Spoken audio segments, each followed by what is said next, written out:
के अंदर भारत की राजनीति में एक बड़ा बदलाव आता है और हमारे देश के नए प्रधानमंत्री बनते हैं माननीय नरेंद्र मोदी जी। और प्रधानमंत्री बनने के बाद 17 साल के बाद ये पहले प्रधानमंत्री थे जिन्होंने नेपाल का दौरा किया। और नेपाल जाने के बाद ये नेपाल को एक पड़ोसी देश का दर्जा देते हैं। ये पहली बार था कि नेपाल को एक पड़ोसी देश का दर्जा मिला। नेपाल कई वर्षों से अपना संविधान नहीं बना पा रहा था, लेकिन भारत के सहयोग से वहां पर एक नया संविधान बना। चीन ने इसी टाइम पूरा खुलकर एंटी इंडिया गतिविधियां चलाना शुरू कर दिया नेपाल के अंदर और खुल के नेपाल के कान भरने शुरू करे और नेपाल को पूरी कोशिश करी कि हिंदुस्तान के एंटी कर सके। 2016 में केपी ओली को चाइना ने खुलकर सपोर्ट देना शुरू किया।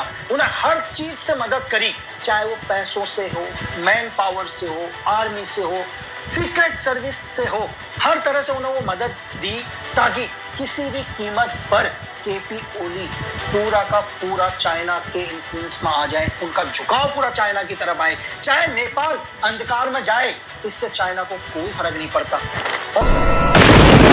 और 2019 में सबसे बड़ा विवाद लीपू लेक विवाद, जहां पर चाइना का MSS या ISI के कहने से नेपाल को इतना एंटी बनाया गया कि नेपाल ने इस हिंदुस्तानी भूमि पर अपना अधिकार बताना शुरू कर दिया।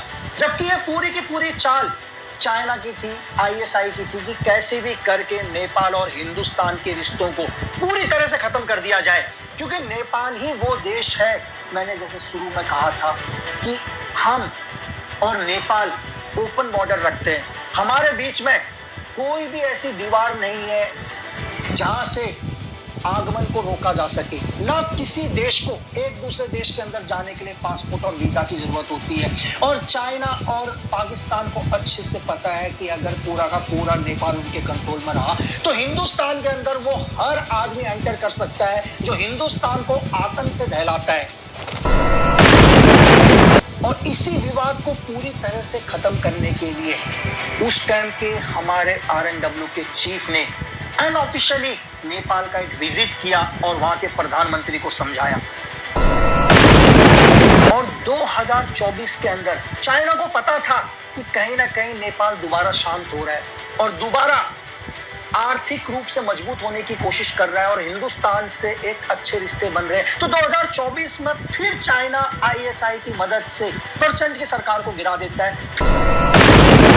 फिर नए प्रधानमंत्री दोबारा बनते हैं केपी ओली, जिनका झुकाव पहले से ही चाइना की ओर था। पिछले 18 सालों के अंदर नेपाल की धरती में या वहां की राजनीति में 15 सरकारें बदल चुकी हैं। विजिट वीजा कांड नेपाल में इतना बड़ा स्कैम, क्या वहां की सरकार और होम मिनिस्ट्री की जानकारी के संभव है? संसद में लगातार आज भी इसके खिलाफ प्रदर्शन और विरोध जारी है। चाइना को पता है कि कैसे नेपाल को अपने कंट्रोल में रखना है। जैसे पाकिस्तान को अपने कंट्रोल में किया, श्रीलंका को पूरा खत्म किया,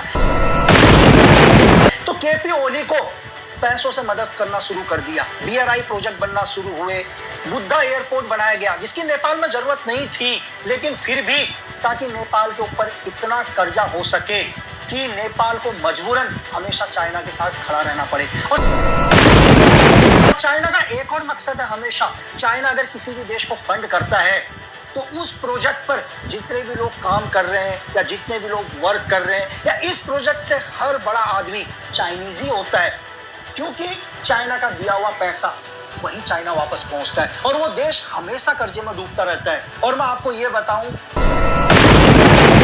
आज केपी ओली का लिया हुआ कर्जा आपके आने वाले बच्चे भी देंगे। लेकिन आप फिर भी कह रहे होंगे कि यार मुझे नेपाल के आंतरिक बातों में दखल देने का क्या अधिकार? मैंने आपसे शुरू में कहा कि नेपाल हमारा एक पड़ोसी देश है और हमारे 24 बॉर्डर आज भी ओपन है जहां से बड़ा व्यापार किया जाता है।